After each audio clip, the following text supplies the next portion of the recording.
2004 সালের দিকে কুমিল্লার একটা উপজেলার এক গ্রামে এক এতিমখানা সহ মাদ্রাসা ছিল। এই মাদ্রাসায় হাফেজি ও নুরানি পড়ানো হতো। ওখানে একজন শিক্ষক হাফেজ ছিলেন। ওই মাদ্রাসায় পড়তে আসা ছেলেদের সাথে একটি অদ্ভুত ছেলে পড়াশোনা করতো, যা সেই হুজুরেরও নজরে এড়ায়নি। ওই ছেলেটার চলাফেরা, আচার আচরণ, কথাবার্তা সব কিছু অদ্ভুত ছিল। সে কখন মাদ্রাসায় আসতো, কখন যেত, তা কেউই বুঝতো না। এমনকি সে কোথায় থাকতো তাও কেউ জানতো না। শুরুর দিকে তার বিশেষ কোনো বন্ধু ছিল না, তবে আস্তে আস্তে তার কয়েকজন বন্ধু হয়। সে ওই বন্ধুদের সাথে সুসম্পর্ক বজায় রাখার জন্য তাদেরই সাথে একটি কাছারি ঘরে ওঠে। কাছারি ঘরটা হলো আগের দিনে একটি বাড়িতে সবাই মিলে লজিং মাস্টার রাখার ঘর। স্বাভাবিকভাবে তাদের পড়াশোনা চলছিল। উল্লেখ্য, সেই আলাদা ছেলেটা ছিল একটি জিন। সেটা হুজুর ছাড়া আর কেউই জানতো না। আর ছেলেটা হুজুরের অনুগত্য মেনে চলতো। সে তার সহপাঠীদের প্রায় অদ্ভুত সব খাবার এবং মিষ্টি খাওয়াতো, কিন্তু কখনও তার বন্ধুদের তার বাড়ির ঠিকানা জানাতো না। ছুটির দিনে সবার বাড়িতে সবাই ছুটি কাটালেও সে সবার আগে ছুটি পুরোপুরি না কাটিয়ে চলে আসতো। বিশেষত এই কারণে তার সহপাঠী বন্ধুরা তাকে নিয়ে খুব কৌতূহলী ছিল। এরকমই এক গ্রীষ্মের ছুটিতে সব ছাত্ররা যার যার বাড়িতে যাওয়ার প্রস্তুতি গ্রহণ করছেন। সেই ছেলেটাও তৈরি হয় বাড়িতে যাবে বলে। তবে তার সবচেয়ে কাছের বন্ধু যে সে ভুলবশত তার কোনো জিনিস ওই কাছারি ঘরে ফেলে আসায় সে বেরিয়ে যাওয়ার পর পুনরায় আবার ওই ঘরে জিনিসটা নিতে আসে। সে মোটামুটি বড় ধরনের একটা শক খেয়ে গেল। সে দেখলো অনেক লম্বা আকৃতির একটা লোক, যার মাথার পা কোনোটাই দেখা যাচ্ছিল না এবং পুরো শরীর সাদা কাপড়ে আবৃত ছিল। উল্লেখ্য, তারা যে ঘরে থাকতো সেই ঘরটি ছিল লম্বা টিনের এবং উপরে কোনো সিলিং ছিল না।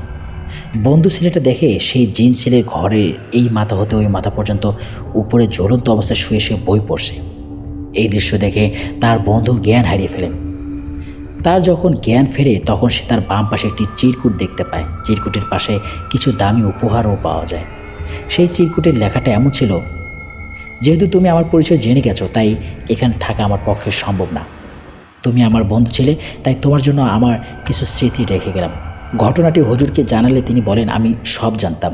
এরূপ আরও অনেক ছাত্র আছে এখানে, তোমরা তাদেরকে বিব্রত করো না।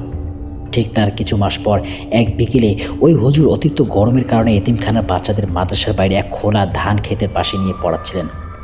হঠাৎ সবাই দেখতে পায় ওই ধান খেতে সোনামির মতো একটা কুণ্ডলি পাকিয়ে বাতাসে বয়ে যাচ্ছে। হুজুর কিছুক্ষণ দেখলেন এই কুণ্ডলিটি উত্তর দিকে যাচ্ছে। হুজুর তখন একটি চিরকুটে আরবি হরফে কিছু লিখে একটা ছেলেকে দেন এবং ওই কুণ্ডলিতে ফেলে আসতে বলে। ছেলেটি যাওয়ার পথে হুজুরের ওই লেখাটি পড়ে নেয় এবং এরপর ওই কুণ্ডলিতে ফেলে আসে। ওই কুণ্ডলি থেকে 2 প্যাকেট মিষ্টি ছেলেটার সামনে রেখে ওটা মিলিয়ে যায়। ছেলেটা চলে আসে আর তারপর হুজুর সবাইকে নিয়ে ভাগাভাগি করে মিষ্টি খায়।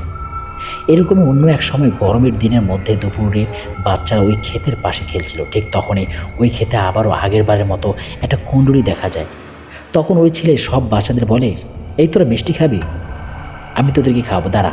এই কথা বলে সে ওই চিরকুটে যে লেখাটি ছিল সেটা মনে রেখে আর একটা কাগজে লিখে ওই কুণ্ডলিতে ফেলে দেয়। তবে দুঃখের ব্যাপার এই যে ফেলার প্রায় সাথে সাথেই ছেলেটিকে ওখানে আছাড় দিয়ে মেরে ফেলা হয়। ছেলের অভিভাবকরা ছেলের মৃত্যু নিয়ে হুজুরকে দায়ী করলে হুজুর তার ওই আনুগত্য করার শিক্ষার্থী জিন দ্বারা খোঁজ নেয় সেই ছেলেকে কেন মেরে ফেলা হলো।